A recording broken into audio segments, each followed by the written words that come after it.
Faites pas gaffe, mes cheveux ils sont très gras. Salut tout le monde, j'espère que vous allez bien. Aujourd'hui je suis méga giga ultra très contente de vous retrouver dans cette nouvelle vidéo dans laquelle j'ai décidé de vous faire une vidéo qui n'était pas du tout prévue de base dans mes projets. Mais du coup finalement je l'ai vue sur YouTube et tout et je me suis dit que c'était grave une bonne idée à faire et j'avais jamais fait ce type de vidéo. Et je trouve qu'en fait ça peut être grave cool pour vous donner des idées, des conseils, tout ça. Donc ça va être la vidéo mes favoris du moment. À la base je voulais faire la vidéo mes favoris du mois d'avril. Mais finalement, on est déjà mi-mai quand je tourne cette vidéo. Donc je me suis dit que ça valait mieux de mettre mes favoris du moment. En plus, du coup, là aujourd'hui c'était le dernier jour de confinement. Oh my god. Et du coup, je me suis dit que ça pourrait être trop cool du coup de vous faire cette vidéo là pour vous faire un peu un point sur les trucs que j'ai kiffé et pas kiffé aussi pendant ce confinement. Que ce soit film, livre, musique, tout ça. J'espère vraiment que cette vidéo va vous plaire. Et puis moi je vous laisse tout de suite avec la suite. Let's go. Ah oui, n'hésitez surtout pas à me dire en commentaire si vous avez eu vos favoris, des trucs que vous avez découvert de cool, etc. pendant le confinement. Ça me ferait super plaisir de voir ça. Donc on va commencer tout de suite avec la première catégorie qui est, je sais pas trop comment l'appeler, mais en gros multimédia culture, c'est-à-dire films, séries et livres que j'ai apprécié tout simplement, ou pas, vous allez voir.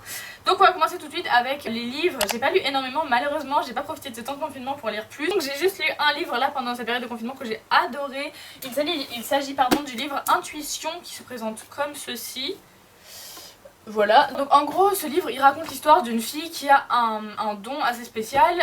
En fait elle a le pouvoir de connaître la date de mort des gens qui l'entourent juste en les regardant dans les yeux. Et en fait, on va pouvoir penser au début du livre que c'est un peu un style de livre assez ado, racontage de vie, etc.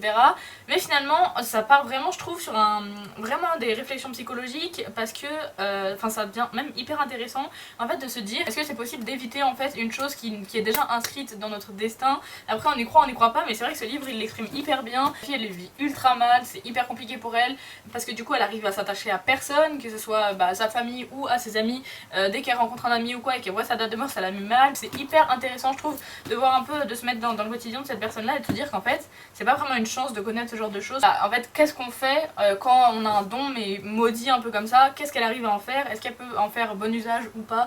J'ai vraiment apprécié, il va y avoir plein de rebondissements pendant l'histoire parce que bien évidemment elle va commencer à s'attacher à quelqu'un et ça va être plus compliqué que prévu, enfin bref il va se passer plein de trucs sans vouloir vous spoiler évidemment le livre. Mais en tout cas il est vraiment ultra bien fait, ultra bien écrit, ça se lit super vite et puis voilà, je vous conseille vraiment d'aller l'acheter ou tout simplement de l'emprunter pour le lire. Ensuite on va passer aux séries. Alors pareil à la base je suis pas quelqu'un qui regarde énormément de séries par manque de temps à la base surtout. Mais du coup là on en avait un peu plus du temps, c'est le cas de dire. 3 séries favorites que j'ai retenues du coup pour dans la liste là. Premièrement il y a The 100, enfin Les 100 du coup. Attendez, oui on va mettre tout en français, donc Les 100 ou The 100 comme on dit dans le milieu.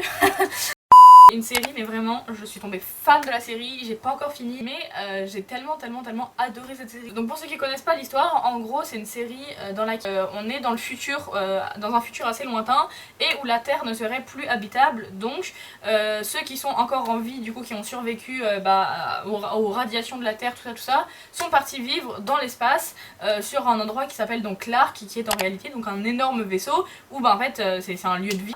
Cependant, dans ce vaisseau, ils vont manquer peu à peu d'oxygène et vont donc devoir essayer de trouver un moyen pour retourner sur Terre. Comme ils sont pas sûrs en fait que la Terre elle soit habitable, ils vont envoyer 100 prisonniers qui se trouvaient sur l'Ark, c'est pour ça que c'est les 100, sur Terre pour vérifier en fait si elle est habitable. Évidemment tout va pas se passer comme prévu, il va y avoir plein de trucs inattendus, des gens qui seront sur Terre, qui leur voudront pas que du bien évidemment. Il va y avoir des rencontres, des histoires d'amour, des histoires de haine, de bagarre, de violence, de famille, enfin il y a plein de trucs en fait que j'adore dans les séries, dans celle-là justement.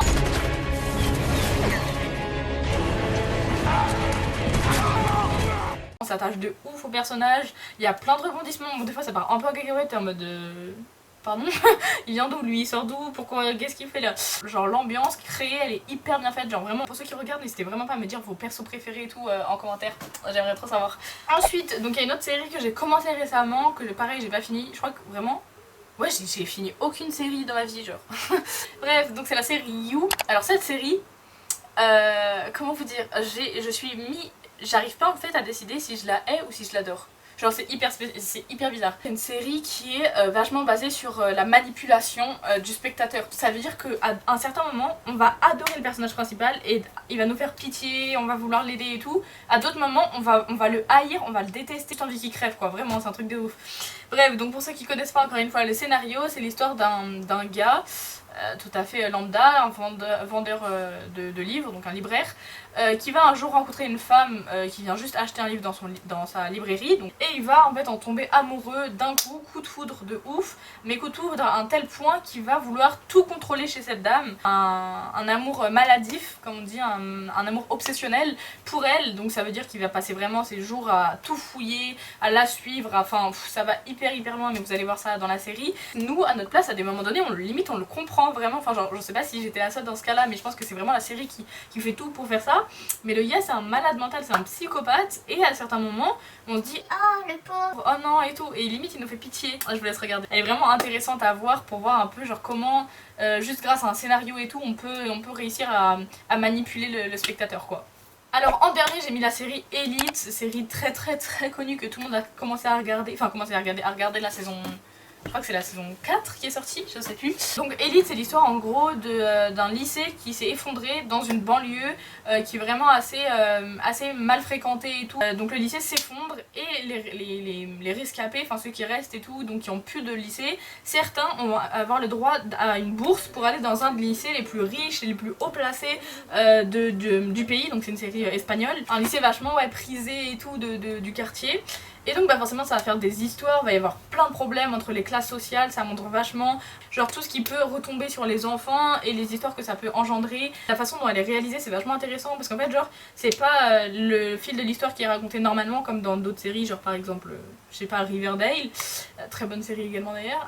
En fait on sait ce qui s'est passé à la toute fin de l'histoire, mais en parallèle l'histoire continue genre normalement, donc genre vous avez la fin et l'histoire qui continue et se rapproche de plus en plus au but, mais on sait pas du coup quand la fin arrive, et donc c'est hyper intriguant parce qu'on sait qui va mourir quand, mais on sait pas qui l'a tué, on sait pas pourquoi, et donc au fil de l'histoire t'es là en mode ah je pense que c'est lui, ah ouais non mais non, lui du coup aussi il a un mobile, ouais non mais lui du coup il serait trop facilement suspect, enfin. Et franchement ils arrivent pareil vraiment à nous mettre à fond dans l'histoire, c'est grave bien fait, ça montre vachement des problèmes qui peuvent être dus juste à cause de l'argent, des religions, des trucs comme ça. Les personnages pareil on s'y attache de ouf, franchement il y a des histoires d'amour, il y a des histoires de haine, il y a des histoires de sexe et tout, comme on aime. Et du coup voilà c'est trop cool comme série.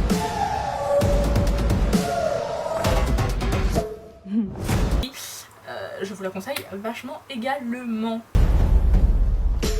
Ensuite donc comme film j'en ai vu énormément pendant le confinement, j'en ai grave profité, j'ai essayé de vous noter ceux que j'ai préférés. Et du coup après je vais vous mettre ceux que j'ai le moins aimé, pas du tout dans l'ordre de mon préféré au moins préféré hein, mais voilà. Donc le premier film que j'ai adoré c'est le film Invictus. C'est un film qui présente l'histoire de la prise au pouvoir, du pouvoir du coup par Nelson Mandela en Afrique du Sud, mais spécifiquement sur la période dans laquelle ils ont décidé de s'inscrire au championnat du monde de rugby. C'est un film qui est joué par, avec Morgan Freeman et Matt Damon, pardon j'en ai plus parlé. Bref, ce film il est hyper bien réalisé, il est hyper beau, hyper émouvant, franchement moi je kiffe ce genre de film qui raconte une histoire et qui sont vachement beaux, et quand il y a, franchement il y a des super belles images, il y a aussi des images qui sont vraiment passées parce que bien évidemment c'est inspiré d'une histoire vraie. Après bien sûr ça dépend du type de film que vous aimez, mais franchement celui-là j'ai trouvé. L'heure est venue de bâtir notre nation. Si l'on en croit les spécialistes, vous et moi devrions être encore en prison. Mon âme. Super. Donc là le film dont je vais vous parler c'est le film La vie est belle.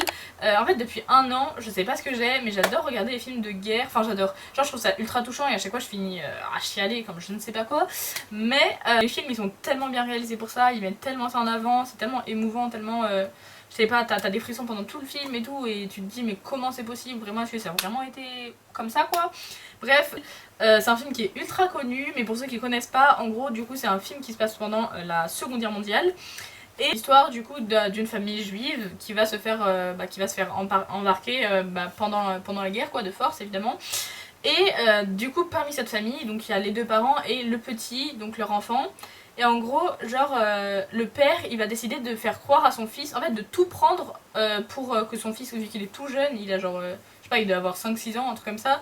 Il est tout petit et donc son père il va essayer de lui faire croire qu'en fait tout est un jeu, tout est inventé, tout en fait il va faire tout passer par la blague, par l'ironie, par la dérision et tout pour essayer de faire pas paniquer le petit et tout parce que sinon c'est vrai que c'est une situation ultra glauque pour un petit et il va réussir en fait à faire penser au petit que voilà c'est une situation qui est drôle, que tout le monde adore, tout ça et donc c'est vraiment un film ultra touchant, hyper émouvant et tu regardes ça t'es vraiment en mode finesse ce papa là waouh ultra bien fait parce qu'en même temps c'est comique genre, et pour réussir à faire rire un public sur une situation aussi dramatique faut vraiment le faire et ce film il a été ultra bien réalisé pour ça à quel point il y a certaines scènes où t'es là t'arrives à avoir le sourire aux lèvres tellement c'est mignon, c'est beau mais d'un autre côté en fait quand tu dézoomes un peu et que tu dis que c'est la guerre quoi tu dis mais ils ont vachement bien réussi à faire le contraste entre le drama du film et d'un autre côté réussir à nous faire sourire et nous faire même rire à certains moments. Donc troisième film que j'ai mis, il y a le film Paris. Il met en scène plusieurs personnes qui ont rien à voir en apparence entre elles, qui ont chacune leurs problèmes et en fait c'est un film pour montrer qu'en fait il est vachement sociologique et tout, il fait vachement réfléchir aussi, hyper beau également, hyper bien réalisé comme film, enfin, c'est pour ça que je l'ai mis dans cette catégorie. Il est même vachement bien joué, bon déjà il y a Romain Duris dedans, il y a Fabrice Lucchini ça se dit comme ça ouais, Juliette Binoche, un acteur plutôt sympathique et en gros ouais ça met en scène en fait les problèmes de chacun mais à différentes échelles et en fait ça montre que en fait même s'ils ont rien à voir et que leurs problèmes que ça soit de santé, familiaux, sentimental, avec je sais pas moi, avec leur travail, etc. Bah, en fait pour chaque personne les problèmes ils appartiennent à la personne et pour chaque personne le problème est grave mais quand on dézoome en fait la situation chacun a ses problèmes et chaque problème est à son niveau en fait, il n'y a pas un problème moins grave que l'autre, il n'y a pas un problème voilà, si pour la personne il est comme ça c'est qu'il est comme ça. Enfin, en fait je crois que je l'explique hyper mal mais c'est hyper dur à résumer ce film là je trouve. Mais en gros ouais, ça met en scène plein de problèmes, chacun le vit différemment, voilà en gros c'est pour ça, c'est ça le but du film de montrer ça. C'est un film qui date vachement, il date de genre 2008 mais franchement il est ultra bien fait etc. pour cette époque. Alors j'ai mis un dernier film du coup, Le meilleur reste à venir. C'est un film, oh là là mais je l'ai vu, je crois que c'est il y a 2 jours, un truc comme ça, bref je l'ai vu il y a pas longtemps. Franchement ce film mais c'est hyper beau, c'est avec Patrick Bruel et Fabrice Lucchini également. En gros ça raconte quoi? Ça scénarise une histoire entre 2 meilleurs amis dont l'un des deux a un cancer. Et donc il lui reste vraiment peu de temps à vivre, genre il lui reste vraiment genre 2 mois à vivre. Seulement cette personne ne sait pas qu'elle va mourir mais c'est son meilleur ami qui l'apprend et qui ne va pas réussir en fait à lui avouer ça et il va pas réussir à lui dire que bah tu vas bientôt mourir et tout. Donc son meilleur ami en fait va se rendre compte qu'il y a un problème et il va penser que c'est lui, donc celui qui n'a pas de cancer, qui en a un en fait. Les examens ne sont pas bons. Mais c'est pas un cancer. Si. Mais tu vas pas mourir. Hein? Et donc ça va partir aussi des quiproquos, des situations vachement drôles, alors pareil avec un sujet qui est quand même vachement sensible à la base et vachement émouvant, mais ça part vraiment en dérision du truc et c'est vraiment, il y a plein de situations totalement ironiques, vachement beau parce que bah, l'autre il va essayer de faire vivre son meilleur pote qui n'a pas de cancer en réalité, mais de lui faire profiter de ses derniers instants. Et en fait bah, ça va finalement fonctionner parce que bah, il profite lui-même de ces derniers instants. T'es complètement cinglé. C'est bon, ça va. Je sais pas si vous comprenez, je sais pas du tout bien résumer les films je crois, mais voilà, en gros c'est l'histoire de ça, c'est hyper beau pareil. Donc malgré les problèmes et tout qu'il va y avoir, c'est un film hyper émouvant. Alors on fait quoi? Et comment ça on fait quoi? La Java. Hyper beau, qui met vachement bien en avant le sujet, et voilà pareil on chiale bien dans ce film là. Pour être avec César. En gros voilà. Donc des films que j'ai vraiment peu aimé, alors il y en a eu, enfin je vais vous en parler que de un, les autres ils étaient pas ouf mais c'était pas non plus horrible quoi. Celui-là j'ai vraiment pas aimé quoi, c'était vraiment pas ouf. C'est le film Raoul Taburin, raconte l'histoire d'un gars qui a la phobie, enfin qui n'a jamais fait de vélo et qui en a peur et qui n'a jamais réussi à en faire plutôt, enfin il en a déjà fait mais il sait pas pédaler sans petit trou. Et qui pourtant va devenir la légende de la région en termes de vélo. Ça va être celui qui répare tous les vélos, celui qui fait fonctionner les vélos de tout le monde. Et en fait tout le monde pense qu'il sait super bien en faire alors que bah, il a jamais fait ses preuves quoi. Et du coup ça peut paraître un film assez drôle et tout, mais un film de pratiquement 2 heures là-dessus, franchement je l'ai trouvé hyper long, il y a que des longueurs, il y a énormément de parties en fait sur le passé de la personne et donc du coup t'es là à te dire mais c'est quand qu'on arrive dans le présent du film.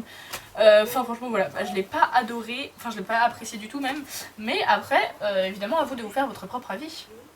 Ok, ensuite dans la catégorie applications, sites et tout, je vous ai pas présenté vachement d'applications, à part, donc j'en ai juste mis deux, c'est des applications VegUp qui est une application de cuisine et l'application CleanFox qui est une application pour trier ses mails, enfin qui trie vos mails facilement et de manière vachement rapide. Parce que en fait toutes les applis que j'ai vachement utilisées, sinon pendant le confinement j'ai vachement utilisé l'application House Party pour faire des applications à plusieurs, des appels à plusieurs, ou l'application Plateau pour faire des jeux pareils à plusieurs, trop bien. Mais je vous ai fait en fait un récap de toutes les applis qui fait en ce moment et les applis que j'avais tout simplement en What on iPhone en fait, pourquoi je me complique la vie, que je vous mettrai dans le petit i que je vous ai fait il y a peu de temps. Voilà, et en termes de site, je vous en ai également parlé dans mes genre 2 dernières vidéos, vraiment je sais pas ce qu'ils attendent pour me sponsoriser. Mais c'est le site Skilleo, S-K-I-L-L-E-O-S. Qui est un site qui propose de nombreuses formations sur plein de catégories différentes, que ce soit des langues, de la culture, la nutrition, l'environnement, le sport, les vidéos, le montage, la photographie, enfin il y a tellement de sujets, franchement c'est un truc de dingue. Et vous avez un mois gratuit en ce moment là pendant le corona et tout, donc franchement c'est trop bien, foncez, allez-y, profitez-en, au pire vous perdez rien et au mieux vous gagnez plein de connaissances au moindre coût du coup. Ok, donc on va tout de suite passer à la dernière catégorie qui est artiste slash musique. Donc déjà comme artiste que j'ai grave kiffé pendant le confinement là, j'ai redécouvert l'artiste Riles, je ne sais même pas comment ça se dit, mais vous avez compris, franchement c'est l'artiste j'adore. Il y a 3-4 musiques là, 3-4 sons que j'ai vraiment genre saigné pendant le confinement, je les écoutais pratiquement tous les jours. Mais ça va être trop genre je sais pas genre good vibes. Et il y a également l'artiste Dace, je ne sais pas comment ça se prononce encore une fois. J'ai adoré ses musiques aussi, oh là là, et comment je les ai écoutées au début du confinement là, il y en a trop des biens. Et maintenant je vais vous mettre les quelques musiques que j'ai le plus écoutées et que j'adore en ce moment du confinement. C'est parti. Une vie compliquée, je voulais des gros lovés, des billets colorés tout en envers. Un amour monnayé, est-ce que j'irai là-haut ou j'irai tout en bas en enfer? Et j'ai jamais regretté, personne n'en ingrata, que personne ne voulait épouser. On a ramené l'amour. Je croyais qu'il était déchiré, mon cœur est recousu, mes blessures apaisées par le haut. Yeah, you've got it all now. Got that money in your pocket, blow it all now. Tell me how does it satisfy the empty kind of feeling I know you feel at night. Yeah, you've got it all. Angelina, they cool in my temperature. If you call, I go come deliver. I no go fall in your hand never. So now me you could love forever. I'm a cocky no feeble letter. I'm a Angelina, I'm a Angelina. Oh, we are down. Elle t'a donné son cœur, elle t'a donné son corps, elle t'a donné son amour, mais toi t'es qu'un bâtard. T'es parti voir ailleurs, tu penses trouver meilleur. Aujourd'hui t'es perdu, t'arrives pas à l'ouvrir. Aujourd'hui son cœur est malade, elle veut pas de fric, elle veut des câlins, elle veut ton bien, mais tu sais pas ce qui se passe dans fond de mes pensées. Bientôt je remplis des salles de concert, je suis sur la route. Donc du coup fallait forcément que je mette au moins une musique de Riles. Vas-y, après j'en mets une dernière. Yes, I will survive. Thank God I can breathe, I can be what they can buy. Even when I'm weak, I'm sure it's gonna be alright. Thank God I got home, I got food and I got yacht. Yes, I will survive.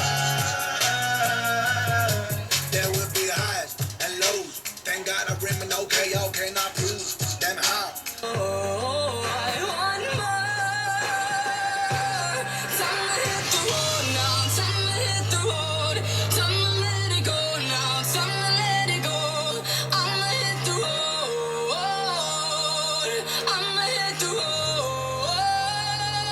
Donc voilà tout le monde, j'espère vraiment que cette vidéo vous aura plu. Si c'est le cas, n'hésitez pas à la liker, à la commenter, à la partager, à vous abonner, à activer la petite cloche, tout ça. Je pense que vous savez ce qu'il faut faire dans ces cas-là. Enfin bref, moi je vous dis à très vite pour une prochaine vidéo. Bisous. Mouah.